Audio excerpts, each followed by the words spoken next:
dengan ajalnya. Tapi subhanallah, melihat keadaan dia pada saat tersebut, saya lupa bahwa itu adalah merupakan pertanda kematian. Teman-teman sekalian, sakit kemudian meninggal dunia. Yang ajaib, perempuan ini tidak pernah keluar negeri sama sekali. Ke Malaysia nggak pernah, ke Singapura nggak pernah. Sekalinya pergi ke Masjidil Aqsa, kemudian pergi ke Masjid Nabawi, kemudian berangkat pergi ke Masjidil Haram dengan ruhnya disolatkan dan dikuburkan di Mekah. Disolatkan di Masjidil Haram dan dikuburkan di Ma'la. Subhanallah, luar biasa betul. Dia setiap kali sakit, semasa sakitnya, dia sering bertanya sama saya, "Ustazah, saya ini sakit apa ya?" Dan saya sering kali jawab sama dia, "Sakit dicinta." Sakitmu adalah dicinta. Subhanallah, luar biasa benar. Kita tidak pernah tahu nasib orang. Dan kita itu sebelum berangkat kemarin itu dimundurkan berangkatnya 1 minggu. Habis belakangan saya baru paham, kita semua baru paham, rupa-rupanya dimundurkan 1 minggu itu karena kita harus mengantarkan seseorang untuk meninggal dunia di kota Mekah. Luar biasa. Kembali kepada itu tadi. Jadi rizki itu udah akan terhalang kalau kita sudah waktunya akan meninggal dunia. Ibu-ibu, puan-puan, teman-teman sekalian sekalian yang saya muliakan, habis bertemu malaikat Israel, bertemu dengan semua apa yang bisa dilihat oleh Nabi Muhammad di atas langit sana, Nabi kemudian di suatu tempat malaikat Jibril pun berpamitan kepadanya. "Hahuna ya Rasulullah. Cukup sampai di sini saja wahai Rasulullah." Maksudnya bagaimana Jibril? "Saya tidak bisa lagi menemanimu yang ke depan." Kenapa begitu? Karena Allah memerintahkan aku hanya sampai di sini saja. Selanjutnya lanjutkan perjalananmu sendirian. Nabi kemudian berkata, "Ya Jibril, afi mithli hadzal makan tarakal habibah." Wahai Jibril, apakah di tempat yang seperti ini kekasih meninggalkan kekasihnya? Katanya malaikat Jibril, "Bukan gak sayang, bukan gak cinta ya Rasulullah. Namun jika aku kemudian melewati batasan yang telah diizinkan Allah, akan terbakar jasadku." Jangan khawatir, engkau akan dipandu oleh Allah SWT. Engkau akan dibimbing, engkau akan diperjalankan oleh Allah SWT. Sehingga sekalian yang saya muliakan, malaikat Jibril kemudian berpesan, "Ya Rasulullah, jika nanti berjumpa dengan Allah, jangan lupa untuk mengucapkan salam padanya." Ucap salam. Kita kan kadang-kadang kalau berjumpa dengan orang yang sangat kita kagumi, itu aja sampai lupa ngucap salam. Bukan begitu? Kadang-kadang kalau kita sedang dalam keadaan dahsyat, dalam keadaan sangat luar biasa bahagianya, sampai lupa sama orang di sekeliling kita. Nah, ini malaikat Jibril kemudian berpesan, nanti kau jumpa sama Allah, jangan lupa ucap salam. Bagaimana cara aku mengucap salam wahai Jibril? Malaikat Jibril kemudian mengatakan, "Qul at-tahiyyatul mubarakatus sholawatut thayyibatu lillah." Ucapkanlah segala pujian, segala kebaikan, segala doa, segala ibadah, semuanya dipersembahkan untukmu ya Allah. Maka malaikat Jibril sesudah itu kemudian Nabi Muhammad pun diperjalankan, berpisah dengan malaikat Jibril. Nabi kemudian melewati arsy, melewati kursi, melewati lauhil mahfud, melewati ummul kitab, melewati rafrafil ahbar, sampai di sidratul muntaha. Wa kana qaba qausaini au adna. Malaikat Nabi Muhammad alaihissalam kemudian berjumpa dengan Allah Subhanahu wa taala. Apa yang dilakukan Nabi? Nabi sujud kepada Allah. Subhanallah, luar biasa. Dulu Nabi Musa minta enggak dijabah sama Allah. Nabi Muhammad enggak pakai minta, dikasih sama Allah. Karena ia memang merupakan manusia yang paling dicinta di sisi Allah Subhanahu wa taala. Saudaraku sekalian, bertemu langsung dengan Allah, diizinkan untuk sujud kepada Allah Subhanahu wa taala di hadapan Allah. Malaikat Nabi Muhammad sallallahu alaihi wasallam sujud sampai di waktu yang telah dirasa perlu, beliau kemudian duduk dengan duduk tahiyat akhir kita itu. Nabi kemudian mengucapkan salam kepada Allah Subhanahu wa taala, "At-tahiyyatul mubarakatus shalawatut thayyibatu lillah." Segala penghormatan, segala kebaikan, segala doa, segala ibadah kami persembahkan untuk-Mu ya Allah. Hanya layak jika kami melakukannya untuk-Mu ya Allah. Hanya bermakna jika kita melakukannya untuk Allah Subhanahu wa ta'ala. Allah kemudian menjawab panggilan Nabi Muhammad tersebut dengan ucapan Assalamu alayka ayyuhan nabi wa rahmatullahi wa barakatuh. Salam untukmu wahai seorang nabi, serta rahmat dan barokah Allah tercurahkan atasmu. Subhanallah. Seperti apa rasanya seseorang dipertemukan langsung oleh Allah Subhanahu wa taala kepada Allah. Seseorang yang kemudian diizinkan mengucapkan salam langsung di hadapan Allah. Sesudah itu salamnya dijawab oleh Allah Subhanahu wa taala. Luar biasa. Saudaraku sekalian yang saya muliakan, Nabi Muhammad memangnya adalah merupakan manusia yang paling dekat dengan Allah Subhanahu wa taala. Memangnya merupakan manusia yang paling dicintai oleh Allah Subhanahu wa taala lebih daripada nabi-nabi yang lainnya. Karenanya, kalau engkau ingin menjadi seseorang yang dicinta oleh Allah Subhanahu wa taala, dekati Nabi Muhammad sallallahu alaihi wasallam. Dekati Nabi Muhammad sallallahu alaihi wasallam. Sekali lagi dekati Nabi Muhammad sallallahu alaihi wasallam. Meski seperti apapun ibadahmu, meski seperti apapun sedekahmu misalnya, meski seperti apapun buat baikmu, jika engkau tidak memiliki kedekatan dengan Nabi Muhammad, jika engkau ibadahnya caranya tidak mengikuti jalannya Nabi Muhammad SAW, engkau hanya akan ditolak oleh Allah Subhanahu wa taala. Apalagi jika engkau tidak memiliki rasa cinta kepada Nabi Muhammad SAW. Habib Umar bin Hafid pernah menceritakan kisah ini. Kata Habib Umar, ada seseorang di kota Madinah setiap hari mengerjakan salat fardu di Masjid Nabawi. Subuh, duhur, asar, maghrib, isya. Subuh, duhur, asar. Selama kurang lebih 20-30 tahun tidak pernah tinggal kecuali kalau dia keluar kota. Tiap hari keliling-keliling Masjid Nabawi, hampir semua tempat pernah dipakai untuk sholatnya dia. Satu ketika dia meninggal dunia, orang ini dikuburkan. Setiap kali jenazahnya dihadapkan ke arah kiblat, dia membalik, tidak mau menghadap ke arah kiblat. Dihadapin lagi ke arah kiblat, membalik lagi. Dihadapin lagi ke arah kiblat, balik lagi, sampai diganjal. Membalik bersama dengan ganjalnya sekali, bersama dengan penahannya sekali. Sampai kemudian bertanya kepada para ulama, dihadirkan, mereka mengatakan hal yang sama. Ma'arada rabbuk illa bihada. Allah emang pengennya begitu, ya udah biar aja. Allah berkehendak seperti itu, maunya Allah seperti itu, dia dikuburnya tidak menghadap ke arah kiblat. Saudara sekalian, maka ia pun dikuburkan dengan tidak menghadap ke arah kiblat. Ini kalau seperti ini, apa nih artinya Syekh?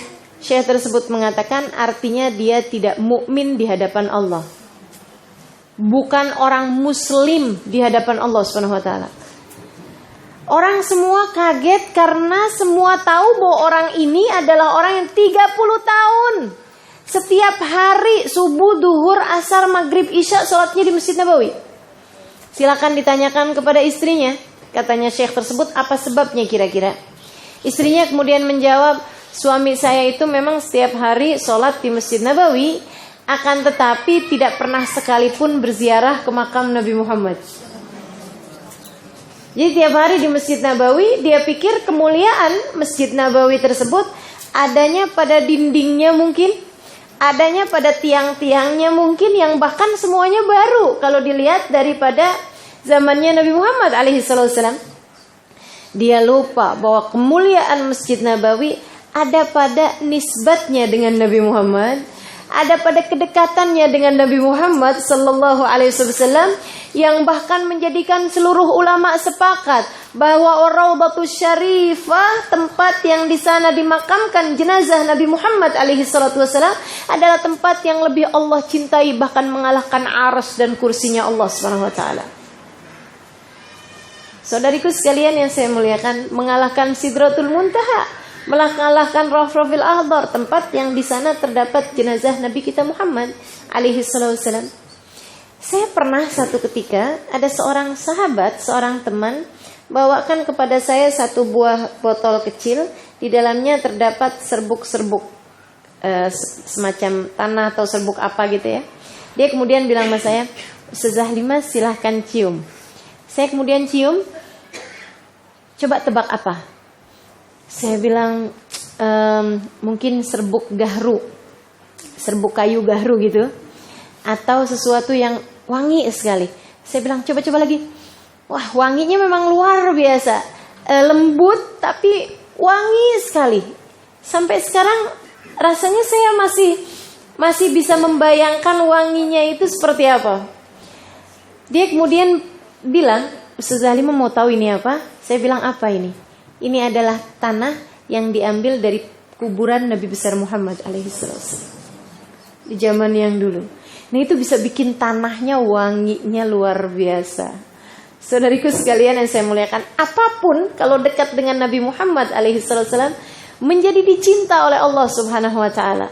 Maka kalau ada orang kemudian ibadahnya seperti apapun tapi dia jauh dari Nabi Muhammad alaihissalam, Allah tidak akan pernah menerimanya. Karena Allah Subhanahu wa taala menjadikan agama Islam ini adalah agama cinta, adalah agama yang kalau kamu ingin menjadi dekat denganku, lewat jalurnya Nabi kami Muhammad sallallahu alaihi wasallam. Nabiku Muhammad alaihi wasallam, dekatilah dia. Saudara sekalian, saya pernah satu ketika diundang di Oman. Semasa saya diundang di Oman, samping saya Al-Mahbubah Hubabah Bahiyah. Saya waktu itu mengajar mengenai sholat khusyuk. Saya ceritakan bahwa kasih Allah ada yang dari khusyuknya sholatnya sampai dioperasi tidak berasa Habib Ali bin Habib Abu Bakar Sakron.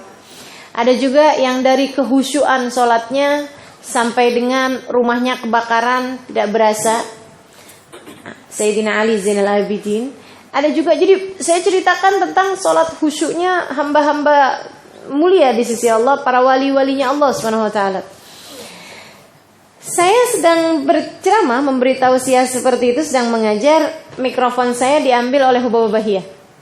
Beliau kemudian bilang, La ya Halimah, haula hum wa salatuhum hum. Kata beliau, tidak Halimah, tidak seperti itu nak. Mereka adalah mereka dan salat mereka adalah salat mereka. Kita mau jadi seperti mereka itu seperti apa ya? Seperti langit dan bumi. Seperti kalau istilah kami, pungguk merindukan bulan. Kita di mana, dia di mana gitu. Ibarat sholat itu ada tangganya, mereka adalah orang-orang yang sudah sampai di tangga-tangga terakhir. 98, 99, hampir mau sampai kepada Allah Subhanahu wa taala. Nah, kita ini orang yang masih tangganya 3, 4. Kalaupun naik 5, turun lagi merosot kedua gitu ya. Dia bilang enggak akan pernah bisa sampai kita kepada Allah Subhanahu wa taala lewat jalan salat khusyuk. Saya kemudian bertanya kepada beliau, dan ini nikmatnya mengajar di hadapan guru. Sebab kalau ada hal-hal yang kurang tepat, beliau bisa betulkan sekaligus mengajari kita. Saya kemudian bertanya kepada Hubabah, nah kalau zaman sekarang Hubabah, bagaimana cara kita mau mendekat kepada Allah? Katanya Hubabah Bahiyah, tidak ada cara bagi kita zaman sekarang untuk mendekat kepada Allah, untuk dicinta oleh Allah Subhanahu wa taala, kecuali dengan dekati Nabi Muhammad sallallahu alaihi wasallam. Dekati nabimu sebisamu mendekati seseorang. Dekati nabimu sebolehmu mendekati seseorang. Sayangi nabimu semampumu menyayangi seseorang. Rindui nabimu. Jika pernah kau merindukan seseorang sampai mengalir air matamu, lakukan itu untuk Nabi Muhammad. Sebab nak, kata Hubabah Bahiyah, Nabi Muhammad itu nabi yang penuh cinta kepada kita umatnya. Kalau dilihatnya kita kemudian memanggil-manggil beliau, beliau yang kemudian akan menarik tangan kita, membawakan kita kepada Allah Subhanahu wa taala. Kita akan sampai kepada Allah jika Nabi Muhammad kemudian membawakan kita ke hadapannya. Ibu saudariku sekalian yang saya muliakan, maka kalau ingin menjadi seorang hamba dicinta oleh Allah, menjadi seorang yang dekat dengan Allah Subhanahu wa taala, ini dia jalannya. Dekati Nabi Muhammad, cintai Nabi Muhammad, sayangi Nabi Muhammad, berbuat, berkorban, melakukan sesuatu untuk jalan hidup Nabi besar Muhammad sallallahu alaihi wasallam. Ikut ambil bagian buat umat Islam. Itu cara kita untuk mendekati Nabi besar Muhammad sallallahu alaihi wasallam. Saudaraku sekalian yang saya muliakan, biar mudah saya kasih cara buat dekat sama Nabi Muhammad, ada 3 hal. Teman-teman saudaraku sekalian yang saya muliakan, yang pertama perbanyak baca sholawat. Dan kita tadi pagi saya sudah bahas itu. Banyakin baca sholawat. Aqrabukum minni majlisan yaumal qiyamah aktsarukum alayya sholatan. Yang paling dekat tempatnya denganku di hari akhirat nanti yang paling banyak baca sholawatnya kepadaku. Begitu sabda Nabi besar Muhammad sallallahu alaihi wasallam. Ada seorang ulama, seorang syekh bermimpi Nabi Muhammad alaihi wasallam. Dalam mimpinya tersebut ia melihat Nabi Muhammad jalan di depan dia. Ia pun memanggilnya, "Ya Rasulullah, ya Rasulullah." Rasulullah jalan aja, lalu aja. Dia tidak dipedulikan. Dia tidak didengar. Besok paginya meski bahagia karena telah bermimpi Nabi Muhammad, dia juga sedih yang luar biasa karena Nabi Muhammad tidak menoleh kepadanya. Ia pun bertanya kepada gurunya. Dia punya guru sudah sangat tua. Dia tanya kepada orang tersebut, "Saya tadi malam bermimpi Nabi. Saya panggil Nabi Muhammad namun Nabi tidak mau menoleh kepada saya." Gurunya tersebut berkata, "Barangkali karena kamu kurang baca sholawatnya kepada Nabi Muhammad." Ia pun kemudian menyibukkan diri baca sholawat. Sampai subhanallah suatu ketika sesudah berbulan-bulan banyak sholawatnya kepada Nabi, ia kembali bermimpi yang sama. Nabi jalan di hadapan dia. Dia pun kemudian memanggilnya, "Assalamualaikum ya Rasulullah, assalamualaikum ya Rasulullah." Nabi pun kemudian menoleh, "Waalaikumsalam warahmatullahi wabarakatuh." Dia kemudian bertanya, "Ya Rasulullah, pada hari itu saya bermimpi melihat engkau, akan tapi engkau tidak menoleh kepadaku saat aku memanggilmu." Nabi berkata, "Dzakal yaum lam a'rifuka ba'd." Hari itu saya belum begitu mengenalmu. Ketika engkau memperbanyak membaca salawat padaku, aku akan mengenalmu. Saudaraku sekalian yang saya muliakan, ayo nih, kira-kira nih, kalau Nabi ada depan kita, beliau kenal apa tidak sama kita? Ayo tuh, perbanyak dengan membaca salawat kepada Rasulullah Sallallahu Alaihi Wasallam. Yang pertama, cara kalau kita mau dekat sama Nabi Muhammad Alaihi Wasallam. Yang kedua caranya adalah dengan menjalankan, mengikuti semua atau yang kita mampu dari kesunahan yang kita boleh, dari kesunahan Nabi besar Muhammad Sallallahu Alaihi Wasallam. Cara hidupnya, ikuti itu, ikuti jalannya. Man ahya sunnati faqad ahabbani. Kata Nabi Muhammad, siapa yang menghidupkan sunnahku berarti ia telah mencintai aku. Wa man ahabbani kana ma'i fil jannah. Dan siapa yang mencintai aku kelak akan bersama denganku di surga. Maka cara untuk mendekat kepada Nabi Muhammad alaihi wasallam, dan ini adalah bulannya, bulan Sya'ban, bulan kita deketin diri kepada Nabi Muhammad alaihi wasallam. Saudaraku sekalian yang saya muliakan, siapa yang mencintai aku, kata Nabi, dia akan bersama denganku di surga Allah Subhanahu wa taala. Kita ikutin apa yang menjadi kesunahan Nabi besar Muhammad alaihi wasallam. Bukan yang besar-besar. Semua dari kita sepertinya putus asa untuk mengikuti sunnahnya Nabi Muhammad yang besar-besar. Siapa di antara kita yang sanggup bangun malam sampai bengkak telapak kakinya? Wah, kita kalau bengkak telapak kaki gara-gara sakit asam urat, kolesterol ya. Tapi kalau gara-gara disebabkan karena kepanjangan beribadah, saya kira bukan kita orangnya, bukan begitu. Teman-teman sekalian yang saya muliakan. Nah, itu karenanya kemudian yang saya maksudkan dengan kesunahan adalah yang kecil-kecil, yang remeh-remeh, yang kita menganggapnya bahkan sebagai sesuatu hal yang nggak terlalu penting gitu. Misalnya, masuk ruangan kaki kanan, keluarnya kaki kiri.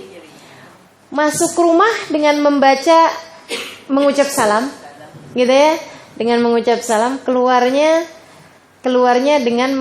dengan kaki kiri, dan kita baca doanya keluar rumah yang diajarkan Nabi, Bismillah amantu billah tawakkaltu 'ala Allah la haula wala quwata illa billah. Nabi perintahkan kita kalau masuk rumah ucapkan salam kepada yang ada dalam rumah jika ada orang dalam rumahnya. Jika tidak ada orang dalam rumahnya, kata Nabi Muhammad, ucapkan salam kepadaku. Luar biasa sekali. Menjadikan rumah kita kemudian hidup dengan kesunahan Nabi Muhammad alaihissalam. Jadi kita masuk rumah nggak ada orangnya, kita ucapkan salam sambil buka pintu. Assalamualaikum ayyuhan nabi wa rahmatullahi wa barakatuh. Saudara sekalian yang saya muliakan, sunnah Nabi Muhammad yang kecil-kecil. Dan barangkali ada di antara kita yang sedang merasa kesulitan dalam sisi keuangan, dalam sisi ekonomi. Saya mau ajarkan nih satu sunnah yang luar biasa. Pernah ada seorang sahabat datang kepada Nabi Muhammad dan dia berkata, "Ya Rasulullah, saya dililit hutang. Doakan saya Rasul, rasanya hidup buat saya begitu sempitnya. Saya kesana ketemu orang yang tagih hutang. Saya mau hadir majelis nikahan, saya berjumpa dengan orang yang mau nagih hutang. Saya pun kemudian mundur kembali karena belum boleh buat bayar hutang." Katanya dia bilang, "Aduh Rasul, dunia sepertinya jadi sempit karena kesulitan ekonomi saya. Saya ingin sekali untuk segera terbebas dari masalah ini. Apa yang harus saya lakukan ya Rasulullah?" Nabi kemudian ajarkan dia, "Idza dakhalta ila manzilak," kata Nabi Muhammad, "apabila kamu masuk ke dalam rumahmu, faqra." Jadi sambil masuk rumah sesudah ucap salam, bacalah surat Al-Ikhlas. Surat Al-Ikhlas. Bukan masuk surat Al-Ikhlas, surat Al-Ikhlas. Bismillahirrahmanirrahim. Qul huwallahu ahad, Allahus samad, lam yalid wa lam yulad wa lam yakul lahu kufuwan ahad. Sekali, 3 kali lebih bagus lagi, sekali pun juga sudah cukup. Begitu dia lakukan. Teman-teman sekalian, sebulan, 2 bulan, 3 bulan. Ini kita juga bisa mengamalkan ini ya. Biar rezeki insyaallah zahir batin mudah datang dalam kehidupan kita. Kan dalam semua kesunahannya Nabi terdapat segala kebaikan. Kita masuk dalam rumah kita sambil baca surat Al-Ikhlas. Kalau kemudian sedang tidak ada kerjaan, keluar masuk aja. Keluar lagi, lihat-lihat tanaman di luar. Masuk lagi surat Al-Ikhlas lagi. Sedikit sekalian yang saya muliakan, sampai kemudian dapat beberapa bulan, ia pun datang kembali kepada Nabi Muhammad alaihissalam dengan wajah yang ceria. Dia bilang, "Ya Rasulullah, alhamdulillah, apa yang kau ajarkan luar biasa. Seolah-olah rizki tidak hanya masuk dari pintu rumahku, tapi dari jendela-jendelanya juga. Seolah-olah semua rizki masuk ke dalam rumahku, apapun yang aku kerjakan, semuanya kemudian mendatangkan rizki." Luar biasa sekali. Terima kasih ya Rasulullah atas apa yang kau ajarkan. Teman-teman sekalian yang saya muliakan, ini semuanya bisa kita amalkan, bagian dari kesunahan Nabi kita Muhammad alaihissalam. Makan jangan berdiri, makanlah dengan duduk, pegang makanan jangan tangan kiri, peganglah dengan tangan kanan. Nabi pernah sangat marah ketika melihat seseorang memegang makanan dan memasukkannya ke dalam mulutnya dengan tangan kirinya. Nabi kemudian berkata kepada orang tersebut, "Yamin, yamin." Kata Nabi Muhammad, "Pindahkan ke tangan kananmu, gunakan tangan kananmu." Laki-laki tersebut berkata, "Mas setat ya Rasulullah, saya nggak bisa wahai Rasul, saya nggak boleh ya Rasulullah pakai tangan kanan saya nggak terbiasa."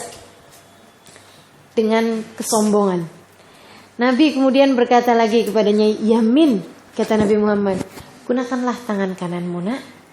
Orang tersebut dengan kesombongan lagi menjawab, Mas setat ya Rasulullah, saya tidak boleh melakukannya wahai Rasul." Nabi kemudian berkata lagi, "Yamin," kata Nabi Muhammad, "gunakan yang kananmu." Namun dia kembali dengan kecongkakannya. Na'udzubillah. Hawa nafsu kita ini memang harus terdidik. Jangan sampai pernah merasa tidak suka terhadap sunnahnya Nabi Muhammad alaihissalam. Saya sering kali marah apabila ada seseorang yang berkata misalnya, "Susu ini sunnah loh, silahkan minum susu." "Aduh saya nggak doyan susu." Saya bilang jangan berkata tidak doyan untuk sunnahnya Nabi Muhammad alaihissalam. "Saya nggak bisa makan kurma," katanya gitu. Sebagian orang kan ada yang begitu. "Saya nggak mau makan kurma." Kenapa? Itu kan sunnah. Teman-teman sedikit sekalian yang saya muliakan, sunnahnya Nabi Muhammad, jangan ikut-ikutkan hawa nafsumu di dalamnya. Ikuti ajaran Nabi Muhammad, karena dalam tiap ajaran, tiap sunnah Nabi Muhammad alaihissalam terdapat segala kebaikan-kebaikan yang bahkan kita tidak mengetahuinya. Dia kemudian berkata, "Mas setat ya Rasulullah, saya tidak boleh menggunakan tangan kanan saya wahai Rasulullah." Nabi kemudian berkata, melihat kesombongan yang ada dalam hati orang tersebut, Nabi berkata, "Mas setat, idan mas setat." Kata Nabi, kamu berkata kamu tidak boleh, kamu berkata kamu tidak boleh, sekarang betul-betul menjadi tidak boleh tangan kananmu untuk kamu gunakan. Sejak saat itu tangan kanannya menjadi lumpuh.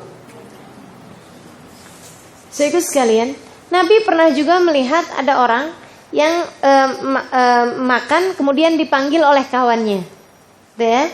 Sehingga dia kemudian dengan makanan penuh di mulutnya, dia berdiri sambil mengunyah, berjalan menuju kepada kawannya tersebut.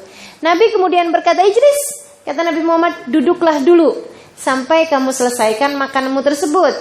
Au tagaya bima fifik, artinya jangan makan sambil berdiri, apalagi sambil makan. Kata Nabi, "Duduklah dulu sampai kamu selesai memakan makananmu tersebut." Au tagaya bima fifik, atau lebih baik muntahkan saja dulu apa yang ada dalam mulutmu itu, jangan sampai kamu makan sambil berdiri. Saudaraku sekalian yang saya muliakan, dan betapa sangat banyaknya sunnah tersebut kemudian dijungkir balikan oleh orang-orang yang menganggap bahwa pesta makannya dengan berdiri itu dianggap sebagai sesuatu hal yang modern. Padahal menurut saya itu malah justru kembali ke masa jahiliyah, bahkan kembali ke zaman batu, di mana orang mengikuti tingkah polanya binatang-binatang. Karena yang saya tahu yang makannya sambil berdiri, makannya sambil jalan, itu yang ada di kebun binatang, gitu ya, kambing, sapi, kan gitu tuh. Kalau manusia yang kemudian telah diajarkan oleh Allah Subhanahu wa taala lewat Nabi besar Muhammad alaihissalam, Nabi ajarkan cara makan, duduknya yang paling bagus yang seperti itu. Saudara sekalian sudah tahu duduknya makan yang diajarkan Nabi, gitu ya? Itu kan duduknya dengan memberdirikan kaki, ya seperti ini ya. Perlu tak? Seperti ini nih duduk makannya Nabi Muhammad alaihissalam, seperti ini. Teman-teman saudara sekalian yang saya muliakan, dan ini duduk makan Nabi yang seperti ini faidahnya banyak sekali. Salah satu faidahnya, dan itu yang sekarang dikejar perempuan di mana-mana. Ini orang kalau makannya seperti ini, perutnya tertekan sehingga lebih mudah merasa kenyang. Itu satu. Kemudian yang keduanya, karena kondisi perutnya tertekan, itu sehingga kemudian perutnya tidak menjadi semakin besar. Bagaimana menurutmu? Bukankah dalam tiap sunnah Nabi Muhammad terdapat banyak kebaikan? Teman-teman saudara sekalian yang saya muliakan, lebih cepat merasa kenyang. Jadi ada penekanan di perut kan begini. Makannya kan di sini, begitu ya? Ada penekanan terhadap perutnya sehingga lebih mudah merasa kenyang. Itu yang pertama. Kemudian yang kedua lagi, kalau kemudian Nabi waktu ditanya, "Rasul, mengapa engkau duduknya seperti itu?" Jadi teman-teman sekalian, kawan-kawan semuanya, duduk yang seperti ini pun dianggap sebagai duduk yang tidak lumrah bagi orang pada masa tersebut. Jadi jangan berkata bahwa itu tidak lazim duduk yang seperti itu. Saya kalau duduk yang seperti itu dianggap seperti tidak sopan misalnya. Karena duduk yang seperti ini di zaman Nabi pun dianggap tidak lumrah. Sehingga mereka merasa perlu bertanya kepada Nabi Muhammad, "Mengapa engkau duduknya seperti itu ya Rasulullah?"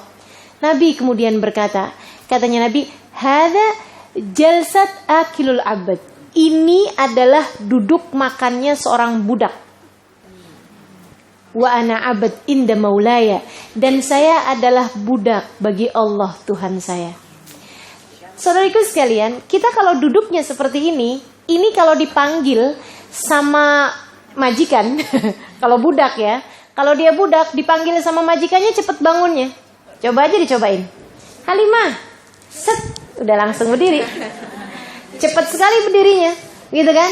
Katanya Nabi Muhammad, kata Allah terhadap Nabi Muhammad, "Faida faragta fansab." Apabila kamu telah selesai, kerjakan urusan yang lain. Nah, kalau misalnya saya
sekali. Nabi tidak pernah ditanyakan, Rasul, makan ini enak nggak? Enak. Jangan ya, nggak usah makan. Nggak pernah tuh. Kita kan suka begitu. Kita cela habis-habisan, semangkok habis juga. Itu kita sekali itu ya. Sedikit sekalian, yang ini kurang ini, yang ini kurang itu, yang itu kurang. Ya Allah, ya Allah. Bener banget teman saya tuh bilang hanya ada 2 jenis makanan di atas muka bumi ini. Yang satu enak, yang satu enak banget. Sedikit sekalian, Nabi Muhammad alaihi salatu wasallam seperti itu. Ma'aban Nabi ta'aman qad, tidak pernah menghina, tidak pernah mencela makanan sama sekali. Ini sya'akalah wa in karihahu taraka. Kalau Nabi mau, Nabi makan. Kalau tidak mau, Nabi akan singkirkan. Artinya tidak dimakan sama Nabi Muhammad, tapi tidak pernah dicela sama Nabi. Sedikit sekalian yang saya muliakan, Nabi pernah satu pagi bertanya kepada istrinya, halakum min ghadah? Kata Nabi, kalian punya makanan hari ini? Itu Nabi tanya dulu, kenapa? Karena belum tentu punya makanan. Kalau kita kan biasanya langsung kita minta untuk siapkan makan. Kalau ini Nabi tanya, kita punya makanan atau tak punya makanan? Istrinya bilang, ada Rasulullah. Silahkan dihidangkan, kata Nabi. Tapi kalau istrinya bilang, nggak ada Rasul, kalau gitu kita puasa ya. Ringan sekali ya puasanya ya. Tidak macam saya kalau mau puasa besok saya siapkan dari hari ini. Biar kenyang gitu. Jadi sekalian besok harinya Nabi kemudian dihidangkan makanan. Nabi pun mulai memakannya. Roti aja, roti kering. Biasanya itu kan ada kawannya untuk makan itu. Nabi kemudian bertanya, halakum min idam, irhamukillah. Halakum min idam, adakah kalian punya lauk? Kemudian disuguhkan oleh istrinya tersebut. Istrinya bilang, kami sedang tidak memiliki apa-apa dari lauk-laukan, wahai Rasul, kecuali cuka saja. Nabi Muhammad bilang, suguhkan cuka. Saudaraku sekalian, kebayang roti dimakan pakai cuka, itu rasanya seperti apa kira-kiranya? Istrinya saja mungkin tidak pernah mencoba makanan itu. Dilihatin aja Nabi Muhammad makannya. Dan itu Nabi, ya Allah, makannya dengan senyum tidak hilang dari bibir beliau. Makan, nikmat. Habis selesai ditanya sama istrinya, bagaimana rasanya ya Rasulullah? Nabi tersenyum dan berkata, nikmal idamul khal. Ternyata lauk paling enak adalah cuka. Rasa syukurnya, tidak pernah berkeluh kesahnya, dan tidak pernah mencela makanan, itu luar biasa. Alaihi salatu wassalam. Kita ajarkan itu kepada anak-anak kita. Kita ajarkan terutama untuk diri kita sendiri. Sehingga sekalian yang saya muliakan, itu yang kedua dari mengerjakan sunnahnya Nabi Muhammad SAW. Yang pertama, perbanyak membaca salawat. Yang kedua itu, dan yang ketiga, ini juga tidak kalah pentingnya, ikut sertalah dalam dakwah. Ikut rembuklah dalam urusan umat Islam. Katanya Nabi Muhammad SAW, man la yahtam bi amril muslimin falaysa minhum. Siapa yang tidak ikut serta dalam urusan umat Islam, maka dia tidak termasuk di antara kelompok umat Islam. Saudaraku sekalian yang saya muliakan, ikut rembuk, ikut urun, ikut bantu, ikut ambil bagian, ikut andil dalam semua macam-macamnya dakwah, termasuk mendakwahi anak-anakmu, mendakwahi suamimu, mendakwahi orang-orang di sekelilingmu, cucu-cucumu, tetangga-tetanggamu, orang-orang di sekelilingmu. Ikutlah ambil bagian dalam urusan umat Islam.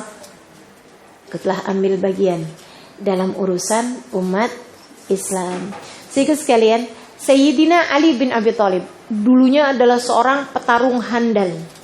Akan tetapi dia kemudian memutuskan untuk lebih mengarah kepada urusan dakwah sesudah Nabi Muhammad SAW berkata, ya Ali, la an ahdaita rajulan ilal Islam ahabbu ilayya min humrin na'am. Wahai Ali, jika kamu ingin membahagiakan aku, kata Nabi Muhammad, kamu menjadi penyebab hidayah seseorang, orang asalnya jauh dari Islam, kemudian kamu menjadi penyebab hidayahnya, dia masuk Islam, atau seseorang yang asalnya meninggalkan sholat jadi mengerjakan sholat, asalnya seorang istri yang durhaka kepada suaminya menjadi berbakti kepada suaminya, asalnya orang yang jauh dari kebaikan kemudian jadi dekat dengan kebaikan, asalnya membuka auratnya kemudian jadi menutup auratnya. Kamu menjadi penyebab orang tersebut kamu menjadi penyebab orang tersebut, itu lebih aku sukai, kata Nabi Muhammad, daripada engkau menghadiahi aku sepenuh bumi ini dengan kuda-kuda perang. Saudaraku sekalian, jika engkau ingin menjadi seorang yang dekat dengan Nabi Muhammad SAW, ikutlah terhadap urusan dakwah ini. Ada orang yang kemudian kau deketi, kemudian menjadi baik. Ada seorang istri yang sedang lagi tidak sabar menghadapi suaminya, kita berikan nasihat-nasihat yang baik sampai ia menjadi seorang istri yang sabar menghadapi suaminya. Itu semuanya akan menjadikanmu orang yang pantas untuk dicintai oleh Nabi besar Muhammad sallallahu alaihi wa ala alihi wasallam. Tebarkan kebaikan kepada semua umat Islam. Yang perlu materi, berikan materi. Yang perlu bimbingan, berikan bimbingan. Yang perlu nasihat, berikan nasihat. Yang perlu kekuatan hati, berikan itu. Bahkan kepada orang-orang yang dekat dengan dirimu, anak-anakmu, suamimu. Ketika engkau melihat suamimu membutuhkan dorongan, didorong, jangan ditarik. Kalau pintu kan tulisannya dorong, harus didorong ya. Kalau kita tarik nggak terbuka-buka gitu. Jadi demikian pula kalau kita lihat suami kita memerlukan dorongan, kita dorong. Suami kita harus ditarik, kita tarik gitu. Jadi kita sampaikan sesuatunya sebagai bagian dari dakwah, sebagai bagian dari ikut serta dalam dakwahnya umat Nabi Muhammad alaihissalam. Saudaraku sekalian yang saya muliakan, kalau ada acara yang seperti ini, jangan dikira kalau ada kebaikan kemudian yang bisa didapatkan dengan orang menjadi semakin dekat dengan Islam, semakin dekat dengan Nabi, semakin dekat dengan jalan-jalan kebaikan. Jangan dikira yang berpahala hanya saya yang menyampaikan. Saya tidaklah seberapa, tapi semua orang yang telah ikut serta dalam jalan dakwah ini semuanya ikut-ikutan berpahala. Bahkan mohon maaf, sekedar yang menyapu halaman, jika baik niatnya, menyapu ruangan ini, dibentang-bentangkan karpetnya gitu ya, dia bentang-bentangkan, dia rapikan. Yang memasang mikrofon ikut serta dalam pahalanya jika dia punya niatan yang sama untuk dakwah. Yang ikut serta dalam misalnya buka rumahnya, kemudian undang-undang kawannya, semuanya ikut ambil bagian dalam pahala tersebut. Karenanya kemudian kita ikuti ketiga hal ini, saudaraku sekalian, menjadikan kita insya Allah menjadi semakin dekat dengan baginda kita Nabi besar Muhammad SAW. Dan ketika kita dekat dengan Nabi Muhammad, mudah-mudahan beliau akan mengenali kita, beliau akan kenal kita, beliau akan mendengar salawat-salawat kita, beliau akan menghafalkan nama-nama kita dan memasukkan kita semuanya dalam daftar orang-orang yang akan mendapatkan syafaat dari beliau di hari akhirat nanti insyaallah. Amin ya rabbal alamin. Rabbana zalamna anfusana wa illam taghfir lana wa tarhamna lanakunanna minal khasirin. Rabbana atina fid dunya hasanah wa fil akhirati hasanah wa qina adzabannar. Da'wahum fiha subhanakallahumma wa tahiyyatuhum fiha salam. Akhiru da'wana anil hamdulillahi rabbil alamin.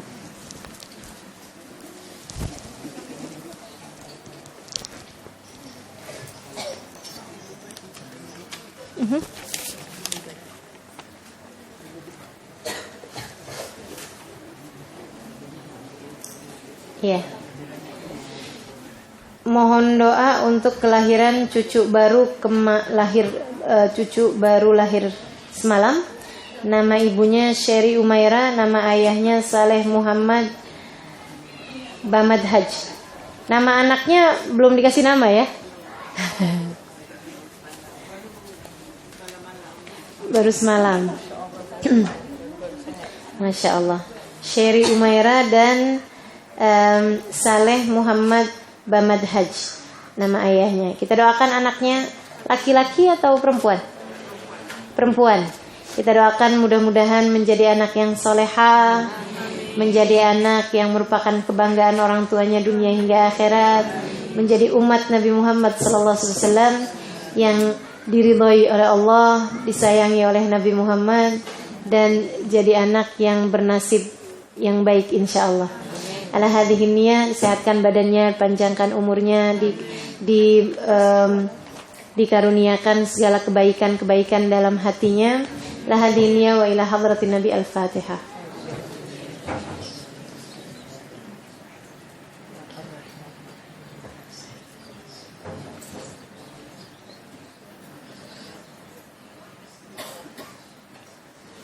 Kemudian mohon Fatihah juga untuk yang ulang tahun hari ini, yaitu Ungku Muhammad Yusuf. Itu ya, cucu ya, cucunya Kak Nur. Ya, kita doakan mudah-mudahan usianya berapa nih Kak Nur? 8 tahun. Kita doakan juga mudah-mudahan jadi anak yang soleh. Dan semua keluarga Kak Nur kita doakan mudah-mudahan selalu berada dalam keberkahan, dalam keridhaan Allah SWT, selalu berada dalam bimbingan dan lindungan Allah SWT insyaallah. Dan juga untuk yang ulang tahun hari ini, suami Kak Dina juga. Ya, kita doakan juga mudah-mudahan dikabulkan segenap hajatnya insyaallah, dimudahkan seluruh urusannya, diampuni segenap dosa-dosanya. Fatihah hadiniyah dunia salihah ila hadratin Nabi al-Fatihah.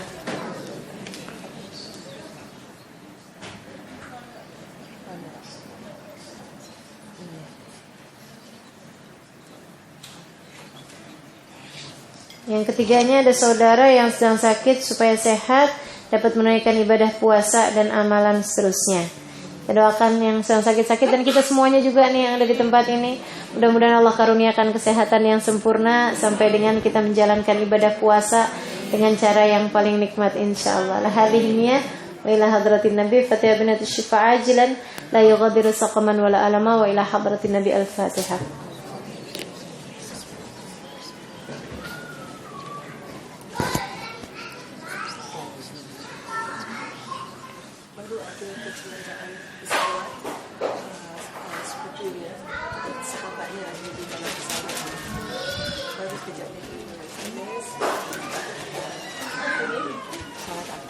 Salat apa? Sahad Inshira. Di mana? Where? In Egypt. Oh, yang di Egypt. Oh, Egypt. Yang katanya sarang teroris. Ada crash jadi sepupunya punya. Kain Syirah. Sahad apa? Amin. Sahad.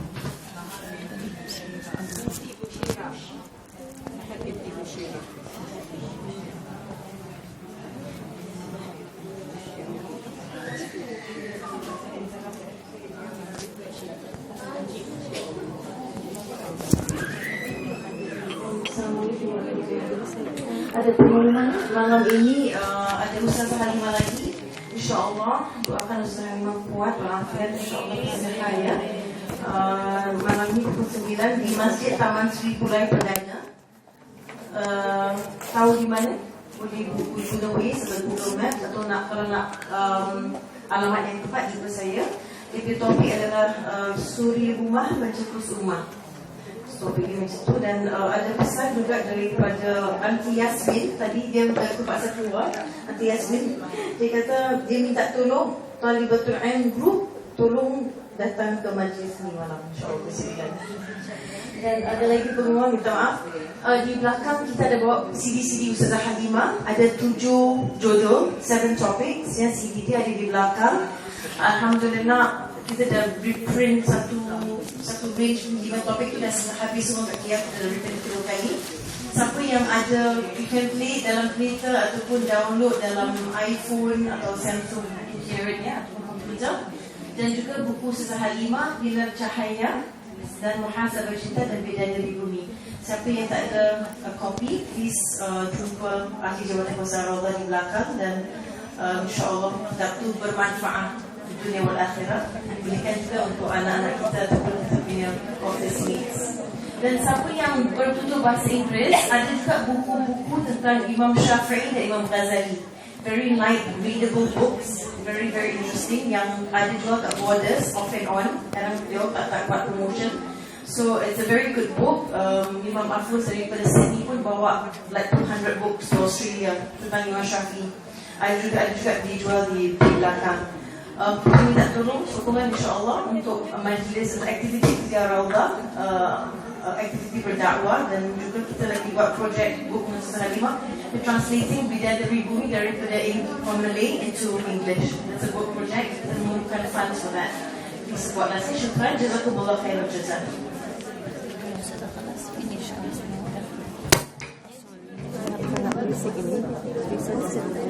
Ya. Marilah kita tutup majelis kita dengan membaca suratul Fatihah. Kita minta kepada Allah Subhanahu wa taala untuk segenap hajat-hajat kita.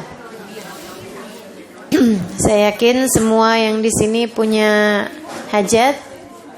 Hajat kita kepada Allah banyak ya. Kita minta kepada Allah Subhanahu wa taala untuk segenap hajat kita, semoga Allah mudahkan, semoga Allah berkahi, semoga Allah luluskan.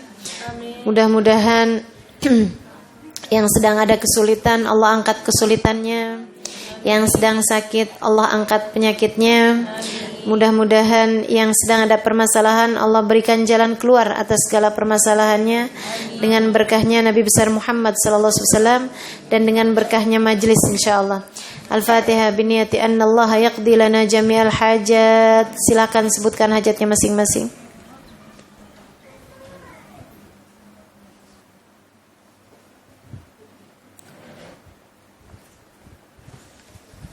أن الله يقضي لنا جميع الحاجات ويبلغنا كل الأمنيات بجاه خير البريات على هذه النيات بكل نية صالحات وإلى حضرة النبي الفاتحة. أعوذ بالله من الشيطان الرجيم. بسم الله الرحمن الرحيم. الحمد لله رب العالمين.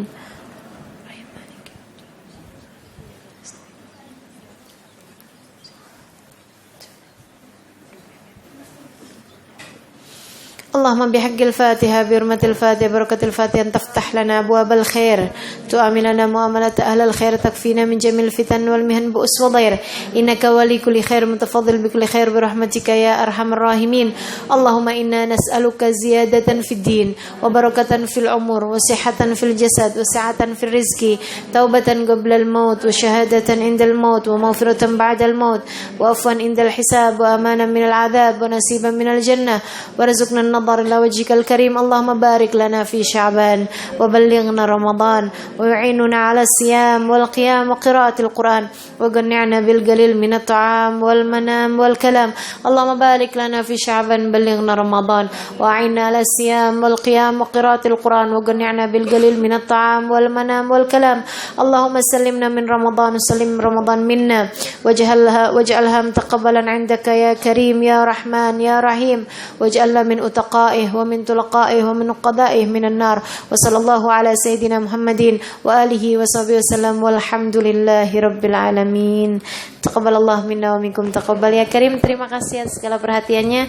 Kurang melebihnya mohon maaf. Billahi taufiq wal hidayah. Waridha wal inayah wal afu minkum. Assalamualaikum warahmatullahi wabarakatuh.